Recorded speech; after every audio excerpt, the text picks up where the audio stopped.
আসসালামু আলাইকুম। চিংড়ি মাছ ভাজবো, যে আলু ঝাল পেঁয়াজ কেটে রাখছি। আর এই যে চিংড়ি মাছ ধুয়ে নিচ্ছি।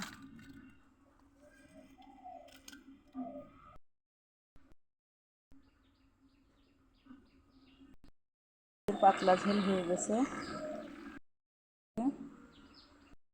মিস্ত্রি একটু নাড়িয়ে দিয়ে ঢেলে নেব। মাশাআল্লাহ, অনেক সুন্দর।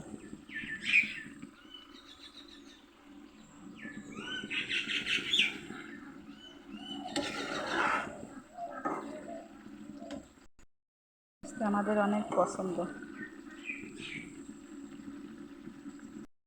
ঝালের অনেক দাম, তাই এগুলো ফেলে দিয়েছি। ভাপ দিয়ে রাখা ঝাল।